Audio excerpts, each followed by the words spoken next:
तो UFC 286 के को मेन इवेंट में जस्टिन गैची ने काफी इंप्रेसिव विक्ट्री निकाली रफाएल फिजीव के ऊपर। फाइट की विक्ट्री लेने के बाद उन्होंने ये अनाउंस करा कि वो एक और बार टाइटल की तरफ जाने वाले हैं और एक कंटेंशन के लिए वापस से वो ट्राई करेंगे कि वो इनको एक टाइटल शॉट और मिले। तो अगर आपको इनकी हिस्ट्री नहीं पता है तो इन्होंने 2 बार ऑलरेडी लाइट वेट टाइटल के लिए फाइट कर रहे। एक बार इन्होंने हबीब से फाइट करी थी, हबीब ने इनको अपनी लास्ट फाइट में ट्राइंगल चोक से सबमिट कर दिया था, और फिर उसके बाद इन्होंने चार्ल्स ओलिवेरा से फाइट करी थी पिछले साल और वो भी ये फाइट हार चुके थे। 2 बार इन्होंने ऑलरेडी टाइटल के लिए फाइट कर लिया और ये अब तीसरी बार टाइटल के लिए जाना चाह रहे हैं। तो देखिए, अब लाइट वेट डिवीजन में एक बहुत बड़ी प्रॉब्लम निकल के आ गई है और वो प्रॉब्लम का नाम है इस्लाम मकाशिफ। लाइट वेट डिवीजन अब पहले जैसा नहीं है जैसा वो 2 साल पहले था, 3 साल पहले था। अब जिस भी बंदे को चैंपियन बनना है, जिस भी को भी चैंपियनशिप के लिए फाइट करनी है, उसको फाइट करना होगा इस्लाम मकाशिफ से। इस्लाम मकाशिफ के थ्रू जाना होगा, तभी आप चैंपियन बन सकते हो लाइट वेट डिवीजन। तो हम देख सकते हैं कि यहाँ पर इस्लाम मकाशिफ ने लाइट वेट डिवीजन के रन थ्रू कर दिया है और वहाँ पर उन्होंने चैंपियनशिप भी अपने लिए सिक्योर कर ली पिछले साल UFC 280 में चार्ल्स ओलिवेरा को हराने के बाद। वहाँ पर वो अनस्टॉपेबल लग रहे थे, लेकिन UFC 284 की जो इनकी रीसेंट फाइट हुई, यहाँ पर देखा कि उनको एक काफी टफ सिचुएशन में डाल दिया था अलेक्जेंडर वोल्कानोव्स्की ने और काफी तगड़ी फाइट दे दी थी। उसके बाद से हम देख रहे हैं कि इस्लाम मकाशिफ को बहुत सारे लोग अंडर एस्टिमेट कर रहे हैं और उसमें से एक सबसे बड़ा नाम है जस्टिन गैची। हमने देखा कि अभी सबसे रीसेंट इंटरव्यू में जस्टिन गैची ये बोलता है कि उसके पास ये पावर है और ये कैपेबिलिटीज है कि वो इस्लाम मकाशिफ को नॉकआउट कर सकता है अगर वो फाइट करेगा तो, और डेफिनेटली अपने हिसाब से अपने आप को ऐसा पिचन कर रहा है कि वो टाइटल शॉट डिजर्व करता है और अभी के टाइम पे अगर वो इस्लाम मकाशिफ से फाइट करेगा तो उनको वो नॉकआउट कर देगा आउट कोल्ड। तो देखिए, ये चीज़ का कोई सेंस नहीं बनता है। एट अ गिवन डे हम सबको पता है कोई भी UFC का फाइटर किसी को भी नॉकआउट कर सकता है। MMA है, ये बहुत ही वाइल्ड स्पोर्ट है और बहुत ही अनप्रेडिक्टेबल स्पोर्ट है। इसमें कौन किसको कब नॉकआउट कर देगा कोई भरोसा नहीं है। भले आप बहुत बड़े वर्ल्ड चैंपियन हो, लेकिन आपको हर समय एकदम तरीके से खेलना होगा, अपने तरीके से फाइट लड़नी पड़ेगी। आपकी पिछली अचीव की हुई चीज़ें आपकी अगली फाइट में अप्लाई नहीं होंगी, सब कुछ जीरो से स्टार्ट हो। तो ऑब्वियसली आप नॉकआउट तो किसी को भी कर सकते हो किसी भी टाइम पर, लेकिन क्या आप वो शॉट डिजर्व करते हो, क्या आप वहाँ पर जाना डिजर्व करते हो, ये एक चीज़ें होती है, ये एक क्वेश्चन होता है हमेशा हर फाइटर का। हमने देखा ये सारी बातें इन्होंने हबीब के अगेंस्ट भी करी थी जस्टिन गैची ने, और UFC ने भी इनको बहुत ही थरोली प्रमोट करा था कि एक ऐसा स्ट्राइकर, एक ऐसा डायनामिक स्ट्राइकर जो कि किसी की भी लाइट्स आउट कर सकता है किसी भी टाइम पे और किसी को भी एकदम प्रॉब्लम में डाल सकता है। और हबीब को एक तरीके से ऐसा ही प्रेजेंट करा गया था कि हबीब को ये सबसे ज़्यादा टक्कर देगा, लेकिन हमने फाइट में देखा कि क्या हुआ था इसके साथ हबीब के।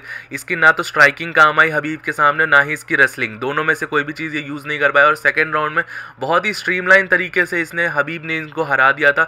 इनफैक्ट 2 तरीके से चेंज करके चोक से भी हरा दिया, कि उससे ये पता चलता है कि इनकी ग्रैपलिंग उतनी स्ट्रांग नहीं है। गैची ने फर्स्ट राउंड में थोड़ा बहुत भी फाइट दिया होगा, अपने लेग किक से एक डिफरेंशिएटर बना रहे थे वो। इसके अलावा उन्होंने कोई भी प्रॉब्लम प्रेजेंट नहीं करी जिसके कारण उनको कोई टाइटल शॉट मिल सकता है दोबारा से इस्लाम मकाशिफ के। और सेम उनके सेकंड फाइट में भी देखा गया कि एक डिफरेंट स्टाइल का फाइटर जो कि चार्ल्स ओलिवेरा, जो स्ट्राइकिंग ही करता है, जो कि जस्टिन गैची के स्ट्रॉन्ग सूट में ही उसको हरा दिया। जस्टिन गैची को वहां पे स्ट्राइकिंग में उनको नॉकडाउन कर दिया और नॉकडाउन करने के बाद सबमिट भी कर दिया दोनों चीज़ों में एक ही फाइट के अंदर। तो ये काफ़ी एक एम्बैरेसिंग लॉस था इनके सेकंड टाइटल विक्ट्री के लिए भी। और दूसरी बार भी ये सबमिट हो गए अपने टाइटल फाइट में। तो यहाँ पर एक तुरंत से एक विन निकाल के रफाएल फिजीव के ऊपर, जो कि एक स्ट्राइकर है, रेसलर को भी नहीं हराया आपने एक स्ट्राइकर को हराया, एक प्रीडोमिनेंटली स्ट्राइकर। मैं ये नहीं कह रहा हूँ कि आपकी विन कोई खराब है या कोई खराब ओपोनेंट को आपने हरा के आप टाइटल शॉट मांग रहे हो। आप टाइटल शॉट मांगो, कोई दिक्कत नहीं है उसमें, लेकिन आप यहाँ पर ये नहीं कह सकते हो कि आप इस्लाम मकाशिफ को हरा सकते हो या उसको नॉकआउट कर सकते हो। नॉकआउट करने के लिए तो कोई भी डैन हुकर भी कर सकता है किसी को नॉकआउट, लेकिन ये चीज़ें है नहीं पॉसिबल। वो भी अभी आके ये नहीं बोल सकता कि मैंने भी एक विक्ट्री निकाली है तो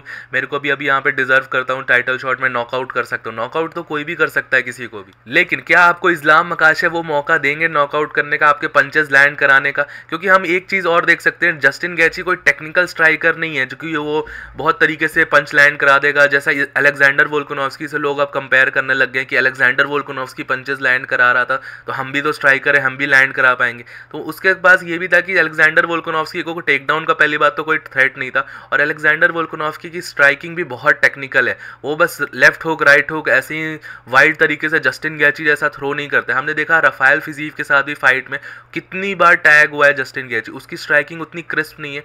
वो बस ब्रॉलिंग कर सकता है, अपनी पूरी पावर अपने आप को लाइन पे रख के एक स्ट्राइकिंग करना होता है एक चीज़, अपनी चिन को हवा में रख के अपने आप पे डैमेज लेके स्ट्राइकिंग करना एक चीज़ होता है और एक टेक्निकलिटी से स्ट्राइकिंग करना एक अलग चीज होता है। फाइटिंग में बहुत सारे एस्पेक्ट्स होते हैं, फेंट्स करना, सेटअप्स करना, रीच मैनेजमेंट होता है, ये सब कुछ भी नहीं करता है जस्टिन गैची सिर्फ एक ब्रॉलर है। और यहाँ पर इस्लाम मकाशेव को उस ब्रॉलिंग टेक्निक से कोई भी प्रॉब्लम नहीं होने वाली। इस्लाम मकाशेव को कोई प्रॉब्लम दे भी सकता है स्ट्राइकिंग में, तो एक टेक्निकल स्ट्राइकर जो कि सेटअप्स कर सकता है, फेंट्स कर सकता है, different types of leg kicks मार सकता है, जो कि जस्टिन गैची के आर्सेनल में नहीं है। और मैं यहाँ पर विथ कॉन्फिडेंस यहाँ पर कह सकता हूँ कि 90% ऑफ द टाइम अगर इस्लाम मकाशेव जस्टिन गैची से फाइट करेगा तो सेम चीजें होंगी जो हबीब के फाइट में हुई थी, ग्राउंड पे डोमिनेट किया जाएगा जस्टिन गैची को। और सेम चीज इस्लाम मकाशेव भी कैपेबिलिटी रखते हैं और उससे ज्यादा ही कैपेबिलिटी रखते हैं कि वो ग्राउंड एंड पाउंड भी और स्ट्राइकिंग भी कर सकते हैं। तो देखिए मेरे हिसाब से अभी फिलहाल के टाइम पे जस्टिन गैची सिर्फ हफाइल फिजीव को हरा के ये नहीं बोल सकते कि वो अब इस्लाम मकाशेव को भी हरा सकते हैं,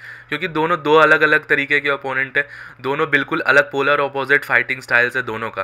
और यहाँ पर इस्लाम मकाशेव से वो फाइट करेंगे तो वापस से ग्राउंड पे डोमिनेट होंगे।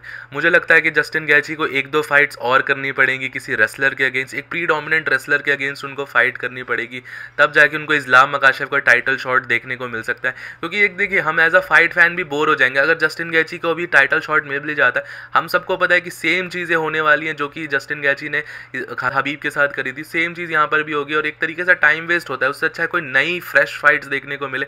ऑलरेडी डस्टिन पोरियर जस्टिन गैची ने दो बार टाइटल के लिए फाइट कर लिया, तो अब सेंस नहीं बनता है यहाँ पर बिल्कुल भी। तो इसके ऊपर आप सबका क्या ओपिनियन है, क्या जस्टिन गैची नॉकआउट कर सकते हैं? और जो ऐसा क्लेम कर रहे हैं कि वो नॉकआउट निकाल लेंगे इस्लाम मकाशेव का, ऐसा वो कर सकते हैं क्या इस्लाम मकाशेव के साथ अगर उनको फाइट दी गई? तो आपका जो भी ओपिनियन होगा प्लीज़ मेरे साथ नीचे कमेंट सेक्शन में शेयर करिएगा। और भी कोई इन्फॉर्मेशन होगी तो वो भी आप मुझे बता सकते हैं। अगर वीडियो पसंद आई है तो वीडियो को लाइक कर दीजिएगा, चैनल को सब्सक्राइब कर दीजिएगा। टिल देन मिलता हूँ आप सबको नेक्स्ट वीडियो में। Bye bye.